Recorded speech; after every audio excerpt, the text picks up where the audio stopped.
Punjabi radio USA ਸੁਣ ਰਹੇ ਸਾਰੇ ਹੀ ਸਰੋਤਿਆਂ ਨੂੰ ਬਲਵਿੰਦਰ ਕੌਰ ਵੱਲੋਂ ਪਿਆਰ ਭਰੀ ਸਤਿ ਸ਼੍ਰੀ ਅਕਾਲ। ਸਰੋਤੇ ਪ੍ਰੋਗਰਾਮ ਖਬਰ ਤੇ ਨਜ਼ਰ ਪ੍ਰੋਗਰਾਮ ਦੇ ਵਿੱਚ ਸਾਡੇ ਨਾਲ ਹੋਣਗੇ ਬਤਿਸਪਾਨੂ ਜੀ ਦੱਸਣਗੇ ਭਾਰਤ ਵਿੱਚ ਪੰਜਾਬ ਦੇ ਵਿੱਚ ਕੀ ਕੁਛ ਵਾਪਰਿਆ। ਖਬਰਾਂ ਤੇ ਨਜ਼ਰ ਮਾਰਾਂਗੇ।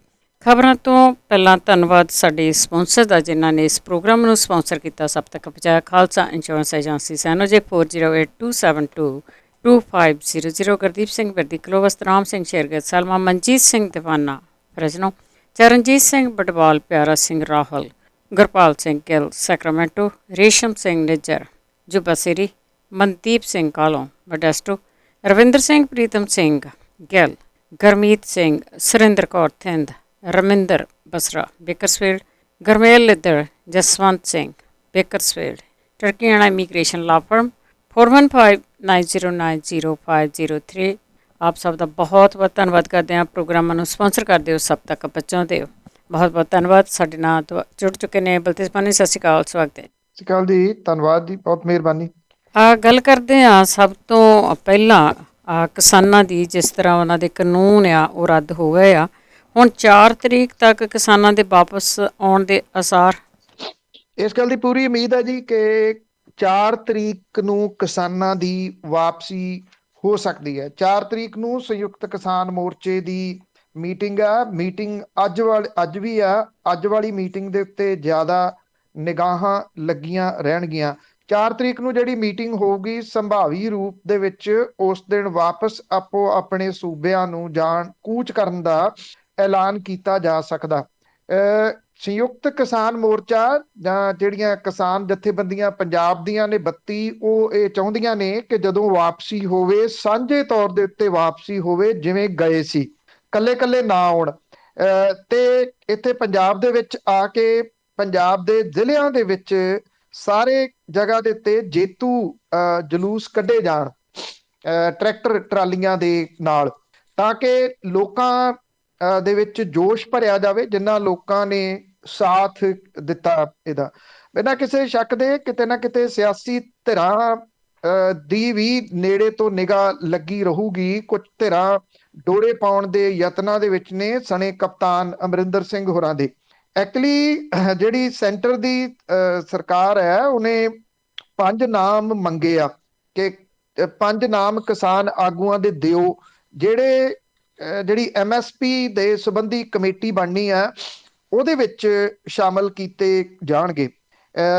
ਜਿਹੜੇ ਇੱਥੇ ਕੇਂਦਰ ਦੀ ਸਰਕਾਰ ਦੇ ਵੱਲੋਂ ਕੌਣ ਕੌਣ ਹੋਣਗੇ, ਇਹਦੇ ਸੰਬੰਧੀ ਸਰਕਾਰ ਦੱਸੂਗੀ। 5 ਜਿਹੜੇ ਕਿਸਾਨ ਆਗੂ ਨੇ ਉਹ ਇਹ ਤੈਅ ਕਰਨਗੇ ਕਿ MSP ਜਿਹੜੀ ਗਾਰੰਟੀ ਆ ਉਹਨੂੰ ਅੱਗੇ ਕਿਵੇਂ ਵਧਾਇਆ ਜਾ ਸਕੇ। ਇਸ ਤੋਂ ਇਲਾਵਾ ਇਹ ਵੀ ਪਤਾ ਲੱਗਾ ਕਿ ਕੇਂਦਰੀ ਗ੍ਰਹਿ ਮੰਤਰਾਲੇ ਨੇ ਸੂਬਿਆਂ ਨੂੰ ਇਹ ਹਦਾਇਤਾਂ ਜਾਰੀ ਕੀਤੀਆਂ ਨੇ ਕਿ ਕਿਸਾਨਾਂ ਦੇ ਉੱਤੇ ਕਿਸਾਨੀ ਅੰਦੋਲਨ ਦੇ ਦੌਰਾਨ ਦਰਜ ਕੀਤੇ ਗਏ ਕੇਸ ਵਾਪਸ ਲਏ ਜਾਣ। ਅੱਜ ਇਸ ਮਾਮਲੇ ਦੇ ਉੱਤੇ ਹੋਰ ਕਲੈਰਿਟੀ ਹੋ ਜਾਣ ਦੀ ਆਸ ਹੈ ਪੂਰੀ। ਜਦੋਂ ਇਹ ਕਲੈਰਿਟੀ ਹੋ ਜਾਂਦੀ ਆ ਤੇ ਫਿਰ ਲਗਭਗ ਜਿਹੜੇ ਬਹੁਤੇ ਮਾਮਲੇ ਨੇ ਉਹਨਾਂ ਦੇ ਉੱਤੇ ਸਹਿਮਤੀ ਬਣ ਜੂਗੀ। ਇਹਦੇ ਵਿੱਚ ਇੱਕ ਮਾਮਲਾ ਅਜੇ ਲਖੀਮਪੁਰ ਖੀਰੀ ਦੀ ਹਿੰਸਾ ਵਾਲਾ ਅੜਿਆ ਹੋਇਆ, ਜਿਹਦੇ ਵਿੱਚ ਕਿਸਾਨ ਧਿਰਾਂ ਕੇਂਦਰੀ ਗ੍ਰਹਿ ਰਾਜ ਮੰਤਰੀ ਜਿਹੜਾ ਟੈਨੀ ਆ ਉਹਦੇ ਬਰਖਾਸਤੀ ਦੀ ਮੰਗ ਕਰ ਰਹੀਆਂ ਨੇ। ਗੁਰਨਾਮ ਸਿੰਘ ਚੜੂਨੀ ਨੇ ਇਹ ਗੱਲ ਕਹੀ ਆ ਕਿ ਸਾਡੀ ਕੋਈ ਗੱਲਬਾਤ ਨਹੀਂ ਹੋਈ ਕੇਂਦਰ ਦੀ ਸਰਕਾਰ ਦੇ ਨਾਲ। ਇਹ ਸਾਨੂੰ ਮੀਡੀਆ ਦੇ ਰਾਹੀਂ ਪਤਾ ਲੱਗ ਰਿਹਾ। ਜਦੋਂ ਸਿੱਧੀ ਗੱਲਬਾਤ ਨਹੀਂ ਹੁੰਦੀ ਉਦੋਂ ਤੱਕ ਅਸੀਂ ਇੱਥੋਂ ਨਹੀਂ ਉੱਠਾਂਗੇ। ਅਸਲ ਦੇ ਵਿੱਚ ਜਿਹੜੀਆਂ ਕਿਸਾਨ ਜਥੇਬੰਦੀਆਂ ਨੇ ਉਹਨਾਂ ਦੇ ਵਿਚਾਲੇ ਵੀ ਫੁੱਟ ਪਾਉਣ ਦੇ ਯਤਨ ਇੱਥੋਂ ਦਾ ਜਿਹੜਾ ਗੋਦੀ ਮੀਡੀਆ ਉਹ ਵੀ ਕਰ ਰਿਹਾ। ਉਹ ਇਹ ਕਹੀ ਜਾਂਦਾ ਕਿ ਜੀ ਉਹ ਤਾਂ ਤੁਰ ਪਏ, ਉਹ ਤਾਂ ਸਮਾਨ ਲੱਦ ਲਿਆ। ਇਹ ਉਹੀ ਮੀਡੀਆ ਜਿਹੜਾ ਪਹਿਲਾਂ ਕਹਿੰਦਾ ਸੀ ਉੱਥੇ ਹੈ ਹੀ ਕੋਈ ਨਹੀਂ, ਉਹ ਤਾਂ ਖਾਲੀ ਹੋ ਗਏ ਬਾਰਡਰ, ਉੱਥੇ ਕੋਈ ਵੀ ਨਹੀਂ ਬੈਠਾ ਹੋਇਆ। ਤਾਂ ਜਿੱਤ ਤਾਂ ਹੋ ਗਈ, ਰਾਸ਼ਟਰਪਤੀ ਦੇ ਸਾਈਨ ਅੱਜ ਹੋ ਜਾਣ ਦੇ ਪੂਰੇ ਆਸਾਰ ਨੇ ਤੇ MSP ਸੰਬੰਧੀ ਕਮੇਟੀ ਦੇ ਵਾਸਤੇ 5 ਨਾਮ ਦਿੱਤੇ ਜਾ ਸਕਦੇ ਆ। ਅੱਜ ਵਾਲੀ ਜਿਹੜੀ ਮੀਟਿੰਗ ਹੈ ਸੰਯੁਕਤ ਕਿਸਾਨ ਮੋਰਚੇ ਦੀ, ਉਹ ਬੜੀ ਅਹਿਮ ਰਹੂਗੀ ਜੀ ਚਲੋ 4 ਤੱਕ ਪਤਾ ਲੱਗਦਾ ਕੀ ਹੁੰਦਾ। ਤੇ ਲੋਕ ਸਭਾ ਤੇ ਰਾਜ ਸਭਾ ਦੇ ਵਿੱਚ ਅੱਜ ਦੀ ਕਾਰਵਾਈ ਵੀ ਕੁਛ ਨਹੀਂ ਹੋ ਸਕੀ। ਦੇਖੋ, ਜਿਹੜੀ ਪਿਛਲਾ ਜਿਹੜਾ ਸੈਸ਼ਨ ਸੀਗਾ ਉਹ ਬੇਕਾਰ ਗਿਆ ਸੀਗਾ। ਇੱਕ ਦਿਨ ਵੀ ਕਾਰਵਾਈ ਨਹੀਂ ਸੀ ਚੱਲੀ। ਪੈਗਾਸਸ ਵਾਲੇ ਮਾਮਲੇ ਦੇ ਉੱਤੇ ਤੇ ਜਿਹੜਾ ਖੇਤੀ ਕਾਨੂੰਨਾਂ ਦੇ ਸੰਬੰਧੀ ਔਰ ਕਿਸਾਨ ਅੰਦੋਲਨ ਦੇ ਕਰਕੇ ਇਹ ਨਹੀਂ ਸੀ ਕਾਰਵਾਈ ਵਿਰੋਧੀ ਧਿਰਾਂ ਨੇ ਚੱਲਣ ਦਿੱਤੀ ਇੱਕ ਸਿੰਗਲ ਡੇ ਵੀ। ਜਿਸ ਦਿਨ ਇਹ ਸ਼ੁਰੂ ਹੋਇਆ ਸੈਸ਼ਨ, ਉਸ ਦਿਨ ਤੱਤ ਭੜੱਥੀ ਕਾਹਲੀ ਦੇ ਵਿੱਚ ਖੇਤੀ ਕਾਨੂੰਨ ਵਾਪਸ ਲੈ ਲਏ ਗਏ। ਸ਼ਾਇਦ ਕੇਂਦਰ ਦੀ ਸਰਕਾਰ ਨੂੰ ਇਹ ਪਤਾ ਸੀ ਕਿ ਮੁੜ ਕੇ ਇਹਦੇ ਵਿੱਚ ਰੌਲਾ ਰੱਪਾ ਪੈ ਜਾਣਾ। ਹੁਣ ਵਿਰੋਧੀ ਧਿਰਾਂ ਇੱਕ ਤਾਂ ਇਹ ਗੱਲ ਕਹੀ ਜਾਂਦੀਆਂ ਨੇ ਕਿ ਤੁਸੀਂ ਬਹਿਸ ਤਾਂ ਕਰਨ ਦਾ ਮੌਕਾ ਹੀ ਨਹੀਂ ਦੇ ਰਹੇ, ਇਹ ਕਾਹਦਾ ਲੋਕਤੰਤਰ ਹੈ। ਪ੍ਰਧਾਨ ਮੰਤਰੀ ਪਹਿਲਾਂ ਸੈਸ਼ਨ ਸ਼ੁਰੂ ਹੋਣ ਤੋਂ ਪਹਿਲਾਂ ਬਾਹਰ ਆ ਕੇ ਇਹ ਕਹਿ ਕੇ ਜਾਂਦੇ ਆ ਕਿ ਲੋਕਤੰਤਰ ਦਾ ਧਿਆਨ ਰੱਖੋ, ਲੋਕਤੰਤਰ ਦੇ ਵਿੱਚ ਸਵਾਲ ਕਰਨੇ ਜਾਇਜ਼ ਹੁੰਦੇ ਆ, ਸਰਕਾਰ ਹਰੇਕ ਚੀਜ਼ ਦਾ ਜਵਾਬ ਦੇਣ ਨੂੰ ਤਿਆਰ ਹੈ, ਸਵਾਲ ਕੀਤੇ ਹੀ ਨਹੀਂ ਜਾਣ ਦਿੱਤੇ ਗਏ ਕਿਸੇ ਨੂੰ। ਦੂਜਾ, ਜਿਹੜਾ ਪਿਛਲਾ ਸੈਸ਼ਨ ਹੋਇਆ ਸੀਗਾ ਉਹਦੇ ਵਿੱਚ ਕੁਝ ਰਾਜ ਸਭਾ ਮੈਂਬਰਾਂ ਨੇ ਉਸ ਵੇਲੇ ਕਾਗਜ਼ ਮਾਰੇ ਸੀਗੇ ਸਭਾਪਤੀ ਦੇ ਉੱਤੇ। ਇਹ ਚੱਲਦਾ ਰਿਹਾ, ਇਹ ਕੋਈ ਅੱਜ ਦਾ ਨਹੀਂਗਾ, ਬਹੁਤ ਦੇਰ ਤੋਂ ਚੱਲਦਾ ਰਿਹਾ ਇਹ ਕਾਗਜ਼ ਮਾਰਨ ਵਾਲਾ। ਜਦੋਂ ਤੁਸੀਂ ਗੱਲ ਨਹੀਂ ਸੁਣ ਰਹੇ ਕਿਸੇ ਦੀ, ਕਿਸੇ ਨੂੰ ਸਵਾਲ ਨਹੀਂ ਕਰਨ ਦੇ ਰਹੇ, ਤੇ ਜਿਹੜੇ ਰਾਜ ਸਭਾ ਲੋਕ ਸਭਾ ਦੇ ਮੈਂਬਰ ਹੁੰਦੇ ਆ ਉਹਨਾਂ ਨੇ ਤਿਆਰੀ ਕੀਤੀ ਹੋਈ ਹੁੰਦੀ ਆ, ਘੱਟੋ ਘੱਟ ਸਵਾਲ ਪੁੱਛਣ ਵਾਲਿਆਂ ਨੇ ਤਾਂ ਤਿਆਰੀ ਕੀਤੀ ਹੋਈ ਹੁੰਦੀ ਆ। ਉਹਨਾਂ ਨੂੰ ਜਦੋਂ ਮੌਕਾ ਹੀ ਨਹੀਂ ਮਿਲਦਾ ਤੇ ਫਿਰ ਉਹ ਕਿਸੇ ਨਾ ਕਿਸੇ ਰੂਪ ਦੇ ਵਿੱਚ ਧਿਆਨ ਦਿਵਾਉਣ ਦੇ ਵਾਸਤੇ ਕੁਝ ਕਰਦੇ ਆ। ਜਿਹੜੇ 12 ਮੈਂਬਰ ਸੀ ਉਹਨਾਂ ਨੂੰ ਉਦੋਂ ਰਾਜ ਸਭਾ ਦੇ ਵਿੱਚੋਂ ਮੁਅੱਤਲ ਨਹੀਂ ਕੀਤਾ ਗਿਆ, ਹੁਣ ਕੀਤਾ ਗਿਆ। ਇਹ ਸ਼ਰਾਰਤ ਹੈ। ਤੇ ਜਿਹੜੇ ਰਾਜ ਸਭਾ ਦੇ ਸਭਾਪਤੀ ਨੇ ਉਹ ਇਹ ਕਹਿੰਦੇ ਕਿ ਉਹਨਾਂ ਨੂੰ ਵਾਪਸ ਨਹੀਂ ਲਿਆ ਜਾਊਗਾ। ਕਾਂਗਰਸ ਦੇ ਮੰਤਰੀ ਕਹਿੰਦੇ ਆ ਉਹ ਮਾਫੀ ਮੰਗ ਲੈਣ ਤੇ ਅਸੀਂ ਵਾਪਸ ਲੈ ਲਾਂਗੇ। ਉਹ ਇਹ ਕਹਿੰਦੇ ਆ ਕਿ ਮਾਫੀ ਕਾਹਦੀ ਮੰਗੀਏ, ਅਸੀਂ ਮਾਫੀ ਨਹੀਂ ਮੰਗਣੀ। ਤੇ ਇਹ ਵੀ ਕਿਹਾ ਕਿ 12 ਮੈਂਬਰਾਂ ਦੀ ਮੁਅੱਤਲੀ ਦਾ ਜਿਹੜਾ ਮਤਾ ਪੇਸ਼ ਕੀਤਾ ਜਾ ਚੁੱਕਿਆ, ਇਹ ਫਾਈਨਲ ਹੈ। ਇਹ ਵੈਂਕਈਆ ਨਾਇਡੂ ਕਹਿੰਦੇ ਨੇ। ਇਹ ਵੀ ਕਹਿੰਦੇ ਆ ਕਿ ਉਹ ਖੜਗੇ ਦੀ ਅਪੀਲ ਦੇ ਉੱਤੇ ਇਸ ਲਈ ਗੌਰ ਨਹੀਂ ਕਰ ਰਹੇ ਕਿਉਂਕਿ ਮੁਅੱਤਲ ਕੀਤੇ ਸੰਸਦ ਮੈਂਬਰਾਂ ਨੂੰ ਆਪਣੇ ਕੀਤੇ ਦੇ ਉੱਤੇ ਕੋਈ ਪਛਤਾਵਾ ਨਹੀਂਗਾ। ਇਹ ਸਾਰੇ ਮਹਾਤਮਾ ਗਾਂਧੀ ਦੇ ਬੁੱਤ ਦੇ ਬਾਹਰ ਆ ਕੇ ਬੈਠੇ ਰਹੇ ਤੇ ਇਹਨਾਂ ਰੌਲਾ ਰੱਪਾ ਵੀ ਜਿਹੜਾ ਉਹ ਪਿਆ, ਕਾਰਵਾਈ ਚੱਲਣ ਨਹੀਂ ਦਿੱਤੀ। ਅਜੇ ਅੱਜ ਵੀ ਕਾਰਵਾਈ ਚੱਲਣ ਦੇ ਆਸਾਰ ਬਹੁਤ ਘੱਟ ਨਜ਼ਰ ਆ ਰਹੇ ਆ ਕਿਉਂਕਿ ਖੜੋਤ ਵਿਰੋਧੀ ਧਿਰਾਂ ਤੇ ਸੱਤਾਧਾਰੀ ਧਿਰ ਦੇ ਵਿਚਾਲੇ ਜਿਉਂ ਦੀ ਤਿਉਂ ਬਣੀ ਹੋਈ ਹੈ ਜੀ। ਤੇ ਅੱਗੇ ਗੱਲ ਕਰਦੇ ਹਾਂ, ਇੱਕ ਨਵਾਂ ਵੇਰੀਐਂਟ ਆਇਆ, ਉਸ ਨੂੰ ਲੈ ਕੇ ਪੂਰੇ ਮੁਲਕਾਂ ਦੇ ਵਿੱਚ, ਪੂਰੀ ਦੁਨੀਆ ਦੇ ਵਿੱਚ ਕੁਛ ਨਾ ਕੁਛ ਬਦਲਿਆ ਜਾ ਰਿਹਾ। ਇੰਟਰਨੈਸ਼ਨਲ ਪੈਸੰਜਰ ਨੂੰ ਲੈ ਕੇ ਭਾਰਤ ਵਿੱਚ ਵੀ ਨਵੀਆਂ ਹਦਾਇਤਾਂ ਜਾਰੀ ਹੋ ਰਹੀਆਂ। ਦੇਖੋ, ਇੱਕ ਤਾਂ ਜਿਹੜਾ ਵਰਲਡ ਹੈਲਥ ਆਰਗੇਨਾਈਜੇਸ਼ਨ ਹੈ ਉਹ ਫੇਰ ਚੇਤਾਵਨੀਆਂ ਦੇਈ ਜਾਂਦਾ ਔਰ ਉਹ ਇਹ ਕਹਿੰਦਾ ਹੈ ਕਿ ਕਰੋਨਾ ਵਾਇਰਸ ਦਾ ਇਹ ਨਵਾਂ ਰੂਪ ਓਮੀਕਰੋਨ ਜਿਹੜਾ ਇਹਦੇ ਨਾਲ ਖਤਰਾ ਹੈ। ਇਹ ਵੀ ਕਿਹਾ ਕਿ ਇਹਦੇ ਗੰਭੀਰ ਸਿੱਟੇ ਹੋ ਸਕਦੇ ਆ। ਜਿਹੜੇ ਤਕਨੀਕੀ ਮੈਮੋਰੰਡਮ ਆਲਮੀ ਸਿਹਤ ਸੰਸਥਾ ਦੀ ਸਭ ਤੋਂ ਮਜ਼ਬੂਤ ਤੇ ਸਪਸ਼ਟ ਇਹ ਚੇਤਾਵਨੀ ਇਸ ਮਾਮਲੇ ਦੇ ਵਿੱਚ ਦੱਸੀ ਗਈ ਹੈ। ਜਾਪਾਨ, ਇਜ਼ਰਾਈਲ, ਆਸਟ੍ਰੇਲੀਆ ਸਣੇ ਕੁਝ ਮੁਲਕਾਂ ਨੇ ਇੰਟਰਨੈਸ਼ਨਲ ਜਿਹੜੇ ਪੈਸੰਜਰ ਨੇ ਉਹਨਾਂ ਦੇ ਵਾਸਤੇ ਪਹਿਲਾਂ ਹੀ ਆਪਣੀਆਂ ਸਰਹੱਦਾਂ ਬੰਦ ਕਰਤੀਆਂ ਨੇ। ਅਮਰੀਕਾ ਤੇ ਯੂਰਪੀਅਨ ਯੂਨੀਅਨ ਦੇ ਵਿੱਚ ਸ਼ਾਮਲ ਮੈਂਬਰ ਮੁਲਕਾਂ ਨੇ ਵੀ ਦੱਖਣੀ ਅਫਰੀਕਾ ਦੇ ਨਾਲ ਸੰਬੰਧਿਤ ਪੈਸੰਜਰ ਦੀ ਆਮਦ ਦੇ ਉੱਤੇ ਰੋਕ ਲਾ ਦਿੱਤੀ ਹੈ। ਉਧਰ ਭਾਰਤ ਦੇ ਵਿੱਚ ਵੀ ਕੁਝ ਨਵੀਆਂ ਰੋਕਾਂ ਜਾਰੀ ਹੋ ਗਈਆਂ ਨੇ। ਓਮੀਕਰੋਨ ਤੋਂ ਸੁਰੱਖਿਆ ਦੇ ਵਾਸਤੇ ਦੇਸ਼ ਦੇ ਵਿੱਚ ਕੰਟੇਨਮੈਂਟ ਪਾਬੰਦੀਆਂ 31 ਦਸੰਬਰ ਤੱਕ ਵਧਾਤੀਆਂ ਨੇ ਤੇ ਕਰੋਨਾ ਵਾਇਰਸ ਦੇ ਇਸ ਨਵੇਂ ਵੇਰੀਐਂਟ ਤੇ ਬਚਾਅ ਦੇ ਵਾਸਤੇ ਜਿਹੜੇ ਇੰਟਰਨੈਸ਼ਨਲ ਪੈਸੰਜਰਸ ਨੇ ਉਹ ਕੁਝ ਚੀਜ਼ਾਂ ਦਾ ਧਿਆਨ ਜ਼ਰੂਰ ਰੱਖਣ ਜੇ ਉਹ ਆ ਰਹੇ ਨੇ। ਰਾਤ ਤੋਂ ਇਹ ਇੰਪਲੀਮੈਂਟ ਹੋ ਗਏ ਨੇ। ਇਹ ਜਿਹੜੀ ਜਾਰੀ ਕੀਤੀ ਗਈ ਐਡਵਾਈਜ਼ਰੀ ਆ ਇਹਨੂੰ ਸਖਤੀ ਦੇ ਨਾਲ ਪਾਲਣ ਦੀ ਗੱਲ ਕੀਤੀ ਗਈ ਆ। ਰਾਜਾਂ ਨੂੰ ਇੰਟਰਨੈਸ਼ਨਲ ਜਿਹੜੇ ਪੈਸੰਜਰ ਨੇ ਉਹਨਾਂ ਦੀ ਸਖਤੀ ਦੇ ਨਾਲ ਸਕਰੀਨਿੰਗ ਤੇ ਟੈਸਟਿੰਗ ਦੀ ਸਿਫਾਰਿਸ਼ ਕੀਤੀ ਗਈ ਆ। ਇੰਟਰਨੈਸ਼ਨਲ ਪੈਸੰਜਰ ਦੇ ਸੰਪਰਕ ਦੇ ਵਿੱਚ ਆਉਣ ਵਾਲੇ ਵਿਅਕਤੀਆਂ ਦੀ ਵੀ ਜਾਂਚ ਤੇ ਟੈਸਟਿੰਗ ਕੀਤੀ ਜਾਵੇ। ਪੋਜ਼ਿਟਿਵ ਮਿਲਣ ਵਾਲੇ ਜਿਹੜੇ ਯਾਤਰੀ ਨੇ ਉਹਨਾਂ ਨੂੰ ਜਿਹੜਾ ਜਿਹੜੀਆਂ ਤੁਰੰਤ ਲੈਬੋਰਟਰੀਜ਼ ਨੂੰ ਭੇਜੇ ਜਾਣ। ਇਹ ਵੀ ਕਿਹਾ ਗਿਆ ਕਿ ਜਿਹੜੇ ਸੂਬਿਆਂ ਦੇ ਅਧਿਕਾਰੀ ਨੇ ਉਹ ਲੈਬੋਰਟਰੀਜ਼ ਦੇ ਨਾਲ ਨੇੜੇ ਤੋਂ ਸੰਪਰਕ ਰੱਖਣ।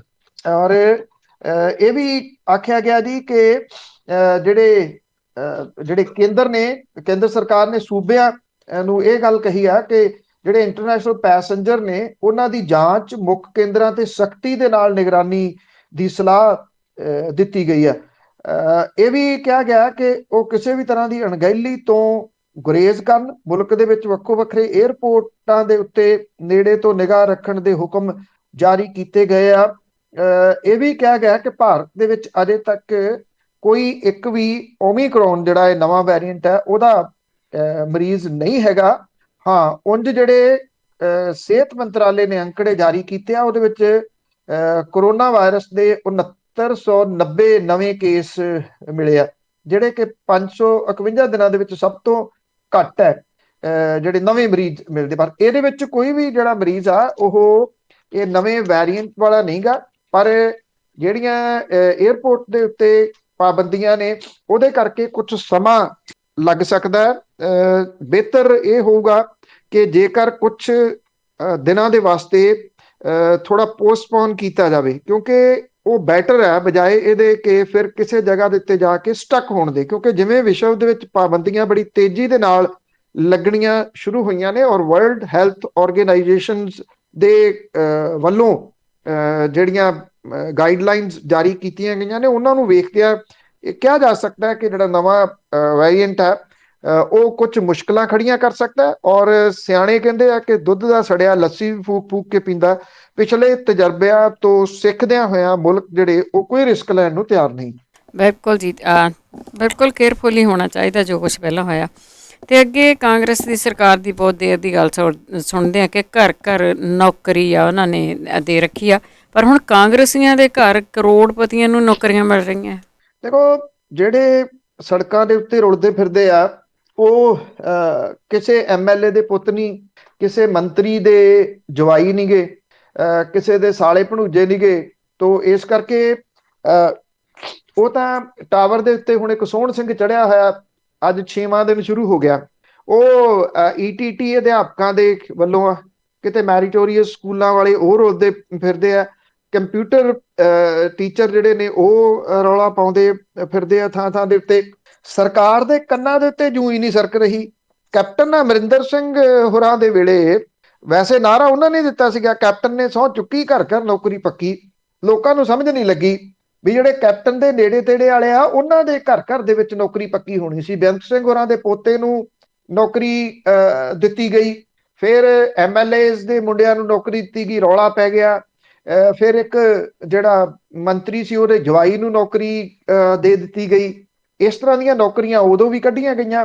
ਅੱਛਾ, ਮੁੱਖ ਮੰਤਰੀ ਬਦਲ ਗਏ ਤੇ ਸਾਰਾ ਕੁਝ ਪ੍ਰੈਕਟਿਸ ਤਾਂ ਉਹੀ ਜਾਰੀ ਹੈ। ਹੁਣ ਸਰਕਾਰ ਨੇ 2 ਨੌਕਰੀਆਂ ਹੋਰ ਦੇ ਕੇ ਪੰਜਾਬ ਦੀ ਵੱਡੀ ਮੰਗ ਪੂਰੀ ਕਰਤੀ ਹੈ। ਇਹਦੇ ਵਿੱਚ ਇੱਕ ਤਾਂ ਹਲਕਾ ਘਨੌਰ ਤੋਂ ਕਾਂਗਰਸੀ ਵਿਧਾਇਕ ਮਦਨ ਲਾਲ ਜਲਾਲਪੁਰ, ਉਹਦੇ ਮੁੰਡੇ ਗਗਨਦੀਪ ਨੂੰ ਪਾਵਰਕਾਮ ਦਾ ਡਾਇਰੈਕਟਰ ਪ੍ਰਸ਼ਾਸਨ ਲਾ ਦਿੱਤਾ ਗਿਆ। 2 ਸਾਲਾਂ ਦੇ ਵਾਸਤੇ ਇਹ ਨਿਯੁਕਤੀ ਕੀਤੀ ਗਈ ਆ। ਹਲਕਾ ਸਮਰਾਲਾ ਤੋਂ ਕਾਂਗਰਸੀ ਵਿਧਾਇਕ ਅਮਰੀਕ ਸਿੰਘ ਢਿੱਲੋਂ, ਉਹਦੇ ਪੋਤਰੇ ਕਰਨਵੀਰ ਨੂੰ ਟਰਾਂਸਕੋ ਦਾ ਡਾਇਰੈਕਟਰ ਪ੍ਰਸ਼ਾਸਨ ਨਿਯੁਕਤ ਕਰਤਾ ਜੀ। ਬਿਜਲੀ ਵਿਭਾਗ ਨੇ ਨੋਟੀਫਿਕੇਸ਼ਨ ਜਾਰੀ ਕਰਕੇ 2-2 ਸਾਲਾਂ ਦੇ ਵਾਸਤੇ ਨਿਯੁਕਤੀ ਕੀਤੀ ਹੈ। ਇਹ ਦੋਨੋਂ ਅਹੁਦੇ ਠੇਕੇਦਾਰਾਂ ਦੇ ਘਰ 'ਚ ਮਿਲੇ ਆ। ਠੇਕੇਦਾਰਾਂ ਦਾ ਮਤਲਬ ਵਿਧਾਇਕ ਜਿਹੜੇ ਮਦਨ ਲਾਲ ਜਲਾਲਪੁਰ ਹੈ ਇਹ ਸਿਵਲ ਦੀ ਠੇਕੇਦਾਰੀ ਕਰਦਾ ਰਿਹਾ, ਜਦੋਂ ਕਿ ਅਮਰੀਕ ਸਿੰਘ ਢਿੱਲੋਂ ਸ਼ਰਾਬ ਦੇ ਠੇਕੇਦਾਰ ਨੇ। ਜੇ ਇਹਨਾਂ ਦੀ ਜਾਇਦਾਦ ਦੀ ਗੱਲ ਕਰੀਏ ਤਾਂ ਜਿਹੜੇ ਇਹਨਾਂ ਨੇ ਵਿਧਾਇਕ ਵੇਲੇ ਭਰੇ ਹੋਏ ਆ, ਬਿਨਾਂ ਕਿਸੇ ਸ਼ੱਕ ਦੇ ਬਹੁਤ ਵੱਧ ਗਈ ਹੋਊਗੀ ਜਾਂ ਬਹੁਤ ਜ਼ਿਆਦਾ ਹੋਊਗੀ।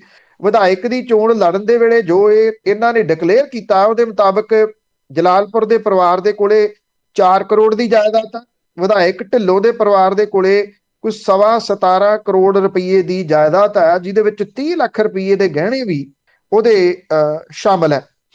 ਹੁਣ ਇਹ ਅਮੀਰ ਘਰਾਂ ਦੇ ਦੋਨੋਂ ਹੈਗੇ ਨੇ, ਇਹਦੇ ਬਾਵਜੂਦ ਇਹਨਾਂ ਨੂੰ ਨੌਕਰੀਆਂ ਦਿੱਤੀਆਂ ਗਈਆਂ ਨੇ 2-2 ਸਾਲ ਦੇ ਵਾਸਤੇ। ਇਹਨਾਂ ਦੇ ਜਿਹੜੇ ਇਹ ਸਾਈਨ ਹੋ ਗਏ ਨੇ। ਹੁਣ ਸਵਾਲ ਇਹ ਹੈ ਕਿ ਅਮਰਿੰਦਰ ਸਿੰਘ ਸਰਕਾਰ ਦੇ ਵੇਲੇ ਜਿਹੜਾ ਇੱਕ ਪਾਂਡਵ ਜਿਹਨੂੰ April 17 ਦੇ ਵਿੱਚ ਲਾਇਆ ਗਿਆ ਸੀ ਉਹਨੂੰ ਪਾਸੇ ਕਰ ਦਿੱਤਾ ਗਿਆ ਤੇ ਉਹਦੀ ਜਗ੍ਹਾ ਦੇ ਉੱਤੇ ਮਦਨ ਲਾਲ ਜਲਾਲਪੁਰ ਦੇ ਮੁੰਡੇ ਨੂੰ ਰੱਖਿਆ ਗਿਆ। ਵਿਧਾਇਕਾਂ ਨੂੰ ਖੁਸ਼ ਕਰਨ ਦਾ ਯਤਨ ਕੀਤਾ ਜਾ ਰਿਹਾ। ਕੈਬਨਿਟ ਮੰਤਰੀ ਰਜ਼ੀਆ ਸੁਲਤਾਨਾ ਦੀ ਨੂੰਹ ਨੂੰ ਪਿਛਲੇ ਦਿਨੀ ਪੰਜਾਬ ਵਕਫ ਬੋਰਡ ਦਾ ਚੇਅਰਪਰਸਨ ਲਾਇਆ ਗਿਆ। ਬਿਜਲੀ ਵਿਭਾਗ ਨੂੰ ਇੱਕ ਡਾਇਰੈਕਟਰ ਦੇ ਮੁੱਢਲੇ ਪੜਾਅ ਦੇ ਉੱਤੇ ਪਰ ਮਹੀਨਾ 3,62,000 ਜਿਹਦੇ ਵਿੱਚ ਤਨਖਾਹ, ਰਿਹਾਇਸ਼, ਗੱਡੀ ਤੇ ਡਰਾਈਵਰ ਦਾ ਖਰਚਾ ਉਹ ਪਊਗਾ। ਸਾਲਾਨਾ ਵਿੱਤੀ ਬੋਝ 43,44,000 ਰੁਪਏ ਪਊਗਾ। ਹਰ ਵਰੇ ਤਨਖਾਹ ਦੇ ਵਿੱਚ ਵਾਧਾ ਹੁੰਦਾ ਰਹੂਗਾ। ਦੋਵਾਂ ਡਾਇਰੈਕਟਰਾਂ ਦਾ ਸਾਲਾਨਾ 86,88,000 ਰੁਪਏ ਦਾ ਖਰਚਾ ਪੰਜਾਬ ਦੇ ਸਿਰ ਦੇ ਉੱਤੇ ਪਊਗਾ, ਜਿਹੜਾ ਕਿ ਬਿਨਾਂ ਕਿਸੇ ਸ਼ੱਕ ਦੇ ਕਿਸੇ ਮੰਤਰੀ ਦੇ ਸਿਰ ਤੇ ਨਹੀਂ ਹੋਣਾ, ਕਿਸੇ ਮੁੱਖ ਮੰਤਰੀ ਦੇ ਸਿਰ ਤੇ ਨਹੀਂ ਹੋਣਾ। ਦਿਓ ਬਿਜਲੀ ਦੇ ਹੋਰ ਬਿੱਲ ਤੇ ਤੁਹਾਡੀ ਬਿਜਲੀ ਦੇ ਬਿੱਲ ਜਿਹੜੇ ਉਹ ਵਧਾ ਦਿੱਤੇ ਜਾਣਗੇ। ਬਿਲਕੁਲ ਜੀ, ਹਜੇ ਤਾਂ ਲੋਕਾਂ ਨੂੰ ਚਾਹ ਹੀ ਸੀਗਾ ਤੇ ਚੰਨੀ ਨੇ ਸਾਰਾ ਕੁਝ ਹੀ ਕਰ ਦੇਣਾ ਹੈ। ਤੇ ਅੱਗੇ ਪਟਿਆਲੇ ਦੇ ਮੇਅਰ ਦੀ ਜੇ ਗੱਲ ਕਰੀਏ ਤਾਂ ਉਸ ਦੀ ਮੁਅੱਤਲੀ ਦਾ ਮਾਮਲਾ ਹਜੇ ਕੋਰਟ ਦੇ ਵਿੱਚ ਹੈ, ਪਰ ਮੇਅਰ ਨੇ ਫਿਰ ਆਫਿਸ ਖੋਲ੍ਹਿਆ। ਅੱਜ ਪੰਜਾਬ ਹਰਿਆਣਾ ਹਾਈ ਕੋਰਟ ਦੇ ਵਿੱਚ ਇਸ ਮਾਮਲੇ ਦੇ ਉੱਤੇ ਸੁਣਵਾਈ ਹੋਣ ਦੇ ਆਸਾਰ ਨੇ। ਇਹ ਸਟੇ ਮਿਲਦਾ ਜਿਹੜਾ ਉਹਦੀ ਮੇਅਰ ਦੀ ਮੁਅੱਤਲੀ ਦੇ ਉੱਤੇ ਜਾਂ ਨਹੀਂ, ਇਹਦੇ ਉੱਤੇ ਬਹੁਤਾ ਕੁਝ ਡਿਪੈਂਡ ਰਹੂਗਾ। ਜਿਹੜੇ ਸਥਾਨਕ ਸਰਕਾਰਾਂ ਦੇ ਬਾਰੇ ਮੰਤਰੀ ਹੈ ਬ੍ਰਹਮਿੰਦਰ, ਜਿਨ੍ਹਾਂ ਨੇ ਅਗਵਾਈ ਕੀਤੀ ਸੀ ਇਸ ਸਾਰੀ ਕਾਰਵਾਈ ਦੀ, ਕਿਉਂਕਿ ਉਹ ਇਹ ਚਾਹੁੰਦੇ ਆ ਕਿ ਉਹਨਾਂ ਦਾ ਮੁੰਡਾ ਜਿਹੜਾ ਕਿ ਉਮੀਦਵਾਰ ਹੈ, ਬਣੇਗਾ ਉਮੀਦਵਾਰ ਪਟਿਆਲਾ 2 ਚੋਂ, ਉਹਦੀ ਸੀਟ ਕਿਸੇ ਤਰੀਕੇ ਨਾਲ ਪੱਕੀ ਕੀਤੀ ਜਾ ਸਕੇ। ਉਹ ਮੇਅਰ ਦੇ ਅਹੁਦੇ ਤੋਂ ਹਟਾ ਦੇਣਾ ਚਾਹੁੰਦੇ ਸੀ ਬਿੱਟੂ ਸ਼ਰਮਾ ਨੂੰ, ਕਿ ਉਦੋਂ ਇਲੈਕਸ਼ਨਾਂ ਤੱਕ ਉਹ ਕਿਉਂਕਿ ਬਿੱਟੂ ਸ਼ਰਮਾ ਇਹ ਸਮਝਦਾ ਹੈ ਕਿ ਉਹਨੇ ਪਟਿਆਲਾ 2 ਤੋਂ ਚੋਣ ਲੜਨੀ ਹੈ, ਵੀ ਇਹ ਕਿਤੇ ਉਹਦੇ ਵਾਸਤੇ ਮੁਸ਼ਕਲਾਂ ਖੜੀਆਂ ਨਾ ਕਰੇ, ਤਾਂ ਉਦੋਂ ਪਹਿਲਾਂ ਉਹਨੂੰ ਲਾਇਆ ਗਿਆ। ਹੁਣ ਪੰਜਾਬ ਹਰਿਆਣਾ ਹਾਈ ਕੋਰਟ ਕੀ ਕਰਦਾ, ਕਿਉਂਕਿ ਅਜੇ ਤੱਕ ਸਥਾਨਕ ਸਰਕਾਰਾਂ ਦੇ ਮਹਿਕਮੇ ਦੇ ਵੱਲੋਂ ਜਿਹੜਾ ਇਹਦੇ ਸੰਬੰਧੀ ਨੋਟਿਸ ਦੇਣਾ ਹੁੰਦਾ ਉਹ ਨਹੀਂ ਆਇਆ। ਸ਼ਾਇਦ ਅੱਜ ਉਡੀਕਿਆ ਜਾ ਰਿਹਾ, ਜੇ ਤਾਂ ਸਟੇ ਹੋ ਜਾਂਦਾ ਤਾਂ ਫਿਰ ਇਹ ਮਹਿਕਮਾ ਕਹਿ ਦੂਗਾ ਜੀ ਅਸੀਂ ਤਾਂ ਨੋਟਿਸ ਹੀ ਨਹੀਂ ਦਿੱਤਾ ਅਜੇ। ਜੇ ਸਟੇ ਨਹੀਂ ਮਿਲਦਾ ਇਹਦੇ ਉੱਤੇ ਤੇ ਫਿਰ ਸਥਾਨਕ ਸਰਕਾਰਾਂ ਦੇ ਬਾਰੇ ਮਹਿਕਮਾ ਪਰਮਾਨੈਂਟ ਮੇਅਰ ਇੱਥੇ ਲਾ ਸਕਦਾ, ਜਿਹੜਾ ਕਿ ਅਜੇ ਕਾਰਜਕਾਰੀ ਦੇ ਤੌਰ ਤੇ ਲਾਇਆ ਹੋਇਆ। ਹਟਾਇਆ ਗਿਆ ਮੇਅਰ ਜਿਹੜੇ ਕਿ ਕੈਪਟਨ ਅਮਰਿੰਦਰ ਸਿੰਘ ਹੋਰਾਂ ਦੇ ਨਜ਼ਦੀਕੀ ਆ, ਤੇ ਉਹਨੇ ਤਾਂ ਇਹ ਵੀ ਐਲਾਨ ਕਰ ਦਿੱਤਾ ਕਿ ਪਟਿਆਲਾ 2 ਤੋਂ ਉਹ ਕੈਪਟਨ ਅਮਰਿੰਦਰ ਸਿੰਘ ਹੋਰਾਂ ਦੀ ਪਾਰਟੀ ਦੇ ਵੱਲੋਂ ਉਮੀਦਵਾਰ ਹੋਊਗਾ। ਚਲੋ ਇਸ ਵਾਰੀ ਪੰਜਾਬੀਆਂ ਨੂੰ ਇਹ ਤਾਂ ਸੁੱਖ ਹੈ, ਇੱਕ ਨਹੀਂ ਤਾਂ ਦੂਜੀ, ਦੂਜੀ ਨੇ ਤਾਂ ਤੀਜੀ, ਟਿਕਟੂ ਜਿਹੜੇ ਨੇ ਉਹਨਾਂ ਨੂੰ ਕਿਤੇ ਨਾ ਕਿਤੇ ਤਾਂ ਟਿਕਟ ਮਿਲ ਹੀ ਜਾਣੀ ਹੈ। ਕੈਪਟਨ ਅਮਰਿੰਦਰ ਸਿੰਘ ਹੋਰੀ ਫਿਰਦੇ ਨੇ ਪਾਰਟੀ ਲਈ, ਭਾਰਤੀ ਜਨਤਾ ਪਾਰਟੀ ਫਿਰਦੀ ਆ, ਚੰਨਣ ਸਿੰਘ ਸਿੱਧੂ ਨੇ ਉਹਨਾਂ ਨੇ ਪਾਰਟੀ ਬਣਾਈ ਹੋਈ ਆ, ਸੁਖਦੇਵ ਸਿੰਘ ਢੀਂਡਸਾ ਹੋਰਾਂ ਵਾਲਾ ਗਰੁੱਪ ਹੈ, ਲੱਖਾ ਸਿਧਾਣਾ ਕਹਿੰਦਾ ਮੈਂ ਵੀ ਪਾਰਟੀ ਬਣਾ ਰਿਹਾ, ਆਹ ਕਿਸਾਨ ਆ ਲੈਂਦੇ ਉਹ ਪਾਰਟੀਆਂ ਉਹਨਾਂ ਨੇ ਵੀ ਬਣਾਉਣੀਆਂ। ਜਿਨ੍ਹਾਂ ਲੋਕਾਂ ਨੂੰ ਇੱਕ ਪਾਸੇ ਤੋਂ ਟਿਕਟ ਨਹੀਂ ਮਿਲਣੀ, ਦੂਜੇ ਨਹੀਂ ਤੀਜੇ, ਤੀਜੇ ਨਹੀਂ ਚੌਥੇ, ਕਿਤੋਂ ਨਾ ਕਿਤੋਂ ਤਾਂ ਜਿਹੜੀ ਆ ਉਹ ਇਸ ਵਾਰੀ ਟਿਕਟ ਮਿਲ ਹੀ ਜਾਣੀ ਆ। ਇਹ ਲਗਭਗ ਜਿਹੜਾ ਉਹ ਤੈਅ ਹੈ। ਤੋ ਇਹ ਟਿਕਟਾਂ ਦੇ ਕਰਕੇ ਹੀ ਸਾਰੀ ਕੁਝ ਉਥਲ ਪੁਥਲ ਜਿਹੜੀ ਆ ਉਹ ਪੰਜਾਬ ਦੇ ਵਿੱਚ ਹੋ ਰਹੀ ਹੈ। ਬਿਲਕੁਲ ਜੀ, ਮੌਜ ਲੱਗੀ ਹੋਈ ਆ ਲੋਕਾਂ ਦੀ, ਜਿੱਥੋਂ ਮਰਜ਼ੀ ਇਲੈਕਸ਼ਨ ਲੜਨ। ਅੱਗੇ ਪੰਜਾਬ ਦੇ ਵਿੱਚ ਥਾਂ ਥਾਂ ਤੇ ਜਾਮ ਲੱਗੇ ਹੋਏ ਆ ਬੇਰੁਜ਼ਗਾਰਾਂ ਦੇ। ਦੇਖੋ ਜਿਹੜੇ ਆਹ ਪੁਲਿਸ ਦੇ ਟੈਸਟ ਹੋਏ ਆ, ਉਸ ਮਾਮਲੇ ਦੇ ਵਿੱਚ ਨੰਬਰ ਨਹੀਂ ਦੱਸੇ ਗਏ, ਉਹਦੇ ਵਿੱਚ ਘਪਲਾ ਦੱਸਿਆ ਜਾ ਰਿਹਾ। ਘਪਲਾ ਜਿਹੜਾ ਉਹ ਇਸ ਤਰੀਕੇ ਦਾ ਵੀ ਹੈ ਕਿ ਇਹਦੇ ਵਿੱਚ ਸ਼ਾਇਦ ਦੂਜੇ ਸੂਬਿਆਂ ਦੇ ਧਰ ਲਏ ਗਏ ਆ ਜਾਂ ਸੱਦ ਲਏ ਗਏ ਆ। ਇੱਥੇ ਥਾਂ ਥਾਂ ਦੇ ਉੱਤੇ ਜਾਮ ਲਾ ਕੇ ਉਹ ਬੈਠੇ ਨੇ ਕਿ ਸਾਨੂੰ ਦੱਸੋ। ਇੱਥੇ ਪਟਿਆਲੇ ਦੇ ਵਿੱਚ ਵੀ ਮੇਨ ਸੜਕ ਜਿਹੜੀ ਆ ਉਹਦੇ ਉੱਤੇ ਜਾਮ ਲੱਗਿਆ ਹੋਇਆ ਕੱਲ ਦਾ। ਪੁਲਿਸ ਨੇ ਸਮਝਾਉਣ ਦੀ ਕੋਸ਼ਿਸ਼ ਕੀਤੀ ਪਰ ਨੌਜਵਾਨ ਜਾਮ ਲਾ ਕੇ ਬੈਠੇ, ਜਿਹੜੇ ਕਿ ਇਹ ਟੈਸਟ ਦੇ ਕੇ ਆਏ ਆ। ਉਹ ਇਹ ਕਹਿੰਦੇ ਆ ਕਿ ਸਿਪਾਹੀ ਪੁਲਿਸ ਭਰਤੀ ਜਿਹੜੀ ਹੋਈ ਆ, ਇਹਦੇ ਵਿੱਚ ਕੈਟਾਗਰੀ ਦੇ ਹਿਸਾਬ ਦੇ ਨਾਲ 25,000 ਨੌਜਵਾਨਾਂ ਦੀ ਲਿਸਟ ਜਾਰੀ ਕੀਤੀ ਹੈ। ਉਹ ਕਹਿੰਦੇ ਕਿਸੇ ਵੀ ਕੈਂਡੀਡੇਟ ਦੇ ਨੰਬਰ ਨਹੀਂ ਵਿਖਾਏ ਗਏ। 30% ਜਿਹੜੇ ਉਮੀਦਵਾਰਾਂ ਨੂੰ ਟਰਾਇਲ ਦੇ ਉੱਤੇ ਬੁਲਾਉਣ ਦੀ ਗੱਲ ਆਖੀ ਗਈ ਸੀ, ਪਰ ਸਰਕਾਰ ਇਹਦੇ ਤੋਂ ਮੁੱਕਰ ਗਈ ਆ, ਜਿਹਦੇ ਕਰਕੇ ਇਹ ਥਾਂ ਥਾਂ ਦੇ ਉੱਤੇ ਜਾਮ ਲਾ ਕੇ ਬੈਠੇ ਆ। ਕੱਚੇ ਕਾਮੇ ਜਿਹੜੇ ਆ ਉਹ ਨਾਰਾਜ਼ ਆ। ਮੁਹਾਲੀ ਦੇ ਵੇਰਕਾ ਚੌਕ ਦੇ ਵਿੱਚ ਜਿਹੜੀ ਮੇਨ ਸੜਕ ਆ ਉਹ ਜਾਮ ਕਰਕੇ ਬੈਠੇ ਆ। ਮੁੱਖ ਮੰਤਰੀ ਨੇ ਮੀਟਿੰਗ ਦੇ ਕੇ ਟਾਲਾ ਵੱਟ ਲਿਆ। ਜਿਹੜੇ NHM ਦੇ ਕਾਮੇ ਨੇ, ਜਿਹੜੇ ਨੈਸ਼ਨਲ ਹੈਲਥ ਵਾਲੇ, ਉਹ ਜਿਹੜੀਆਂ 14-15 ਸਾਲ ਤੋਂ ਥੋੜੀਆਂ ਜਿਹੀਆਂ ਤਨਖਾਹਾਂ ਦੇ ਉੱਤੇ ਕੰਮ ਕਰ ਰਹੇ ਆ ਜੀ, ਉਹ ਖਰੜ ਦੇ ਵਿੱਚ ਜਾਮ ਲਾ ਕੇ ਬੈਠੇ ਆ। ਥਾਂ ਥਾਂ ਦੇ ਉੱਤੇ ਜਾਮ ਹੀ ਜਾਮ ਲੱਗੇ ਆ। ਤੁਸੀਂ ਜਿੱਧਰ ਨੂੰ ਮਰਜ਼ੀ ਤੁਰ ਪਾਓ। ਜੇ ਸਵੇਰ ਨੂੰ ਤੁਸੀਂ ਮੰਨ ਲਓ ਕਿਤੇ ਕੋਈ 100-150 ਕਿਲੋਮੀਟਰ ਦੇ ਉੱਤੇ ਕਿਸੇ ਜਗ੍ਹਾ ਤੇ ਜਾਣਾ, ਤਾਂ ਇਹ ਕੋਈ ਭਰੋਸਾ ਨਹੀਂਗਾ ਕਿ ਤੁਸੀਂ ਉੱਥੇ ਪਹੁੰਚ ਸਕੋਗੇ। ਕਿਉਂਕਿ ਪੰਜਾਬ ਦੇ ਵਿੱਚ ਇਹ ਨਹੀਂ ਪਤਾ ਕਿਸ ਜਗ੍ਹਾ ਦੇ ਉੱਤੇ ਕਿਹੜੀ ਧਿਰ ਜਾਮ ਲਾ ਕੇ ਬੈਠੀ ਹੈ। ਜਦੋਂ ਕਿ ਪੰਜਾਬ ਦੇ ਐਲਾਨ ਮੰਤਰੀ ਜਿਹੜੇ ਨੇ, ਮੁੱਖ ਮੰਤਰੀ, ਉਹ ਦੇ ਤਰ੍ਹਾਂ ਦੀ ਐਲਾਨ ਤੇ ਐਲਾਨ ਸੁੱਟੀ ਆਉਂਦੇ ਆ, ਉਹ ਕੁਝ ਹਾਸੋਹੀਣੀਆਂ ਗੱਲਾਂ ਵੀ ਹੁਣ ਪਿਛਲੇ ਦਿਨਾਂ ਤੋਂ ਕਰਨ ਲੱਗ ਗਏ ਆ। ਇੱਕ ਤਾਂ ਉਹ ਕਹਿੰਦੇ ਆ ਕਿ ਮੈਂ ਵੀ NRI ਆ, ਕਿਉਂਕਿ ਸਾਡਾ ਟੱਬਰ ਕਹਿੰਦੇ ਪਿੰਡ ਛੱਡ ਕੇ ਸ਼ਹਿਰ ਰਹਿਣ ਲੱਗ ਗਿਆ ਸੀ, ਇਸ ਕਰਕੇ ਮੈਂ NRI ਹੋ ਗਿਆ, NRI ਮੈਨੂੰ ਪਸੰਦ ਕਰਦੇ ਆ। ਜਿੱਥੇ ਉਹ ਜਾਂਦੇ ਆ, ਉਹ ਉੱਥੇ ਜਿਹੜਾ ਕੰਮ ਹੋ ਰਿਹਾ ਹੁੰਦਾ ਉਹਦੇ ਵਾਸਤੇ ਕਹਿੰਦੇ ਮੈਂ ਵੀ ਇਹ ਕਰਦਾ ਰਿਹਾ। ਕੱਲ ਕਿਤੇ ਗੁੜ ਦੀ ਵੇਲਣੇ ਦੇ ਉੱਤੇ ਖੜੇ ਹੋਏ ਸੀ, ਉਹ ਕਹਿੰਦੇ ਮੈਂ ਜਿਹੜੀ ਇਹ ਅੱਗ ਬਾਲਦੇ ਮੈਂ ਵੀ ਉਹ ਅੱਗ ਬਾਲਦਾ ਰਿਹਾ। ਉਹ ਇਹ ਨਹੀਂ ਸਮਝ ਆਉਂਦੀ ਮੁੱਖ ਮੰਤਰੀ ਕੰਮ ਕਿਹੜੇ ਕਿਹੜੇ ਕਰਦੇ ਰਹੇ ਆ, ਜਾਂ ਕਿਹੜੇ ਵੇਲੇ ਕਰਦੇ ਰਹੇ ਆ, ਉਹ ਕਿਹੜਾ ਉਹ ਸਮਾਂ ਸੀ। ਇਹ ਠੀਕ ਉਸ ਤਰੀਕੇ ਦਾ ਹੀ ਆ ਜਿਹੋ ਜਿਹੇ ਇੱਥੇ ਪ੍ਰਧਾਨ ਮੰਤਰੀ ਚਾਹ ਵੇਚਣ ਵਾਲੀ ਗੱਲ ਕਰਦੇ ਆ, ਕਿਉਂਕਿ ਉਹ ਸਟੇਸ਼ਨ ਉਦੋਂ ਹੈ ਹੀ ਨਹੀਂ ਸੀ ਜਿਹੜੇ ਸਾਲਾਂ ਦੀ ਉਹ ਚਾਹ ਵੇਚਣ ਦੀ ਗੱਲ ਕਰਦੇ ਆ। ਇਹ ਵੀ ਉਹੋ ਜਿਹੀਆਂ ਚੀਜ਼ਾਂ ਹੀ ਨੇ, ਸਮਝ ਨਹੀਂ ਆਉਂਦੀ ਕਿ ਕੌਣ ਸਲਾਹਕਾਰ ਨੇ ਜਾਂ ਫਿਰ ਜਾਣਬੁੱਝ ਕੇ ਇਹ ਕਰ ਰਿਹਾ ਕਿ ਲੋਕਾਂ ਦਾ ਧਿਆਨ ਡਾਈਵਰਟ ਰਹੇ। ਜਿਹੜੇ ਇਹ ਥਾਂ ਥਾਂ ਦੇ ਉੱਤੇ ਬੈਠੇ ਨੇ ਜਾਮ ਲਾ ਕੇ, ਉਹਨਾਂ ਦੇ ਨਾਲ ਕੋਈ ਗੱਲ ਕਰਨ ਦੇ ਵਾਸਤੇ ਤਿਆਰ ਨਹੀਂ ਗੇ। ਬਿਲਕੁਲ ਹੋ ਸਕਦਾ ਝੂਠਾ ਹੀ ਖਾ ਲਿਆ ਹੋਵੇ ਪ੍ਰਧਾਨ ਮੰਤਰੀ ਦਾ। ਤੇ ਅੱਗੇ ਇਲੈਕਸ਼ਨ ਦੇ ਲਾਗੇ ਆਉਣ ਤੇ ਕੋਟਕਪੂਰਾ ਵਿੱਚ ਜਾ ਕੇ ਬੇਅਦਬੀ ਵਾਲਾ ਮਾਮਲਾ ਪਕਾਉਣ ਦੀ ਕੋਸ਼ਿਸ਼ ਕੀਤੀ ਗਈ ਹੈ ਚੰਨੀ ਵੱਲੋਂ। ਦੇਖੋ, ਦੋ ਚੀਜ਼ਾਂ ਇਹਦੇ ਵਿੱਚ ਬੜੀਆਂ ਇੰਟਰਸਟਿੰਗਲੀ ਦੇਖਣ ਵਾਲੀਆਂ ਨੇ। ਪਹਿਲੀ ਤਾਂ ਇਹ ਕਿ ਚਰਨਜੀਤ ਸਿੰਘ ਚੰਨੀ ਹੋਰਾਂ ਨੇ ਇੱਥੇ ਕੋਟਕਪੂਰਾ ਦੇ ਵਿੱਚ ਜਾ ਕੇ ਇਹ ਗੱਲ ਆਖੀ ਕਿ ਬੇਅਦਬੀਆਂ ਦੀਆਂ ਘਟਨਾਵਾਂ ਦੇ ਪਿੱਛੇ ਬਾਦਲ ਸਰਕਾਰ ਦਾ ਹੱਥ ਸੀ ਤੇ ਇਹਦਾ ਖਮਿਆਜ਼ਾ ਬਾਦਲਾਂ ਨੂੰ ਭੁਗਤਣਾ ਪਊਗਾ। ਇਹ ਵੀ ਕਿਹਾ ਕਿ ਪੀੜਤਾਂ ਨੂੰ ਇਨਸਾਫ ਦਿਵਾਉਣ ਦੇ ਵਾਸਤੇ ਉਹ ਰਾਜ ਧਰਮ ਨਿਭਾਉਣਗੇ। ਕੋਟਕਪੂਰਾ ਦੇ ਵਿੱਚ ਉਹਨਾਂ ਨੇ ਆਪਣੀ ਪ੍ਰਾਪਤੀਆਂ ਗਣਾਈਆਂ। ਉਹ ਐਲਾਨਾਂ ਨੂੰ ਪ੍ਰਾਪਤੀਆਂ ਦੱਸਦੇ ਆ ਵੈਸੇ, ਉਹ ਜਿਹੜੀਆਂ ਗਣਾਈਆਂ।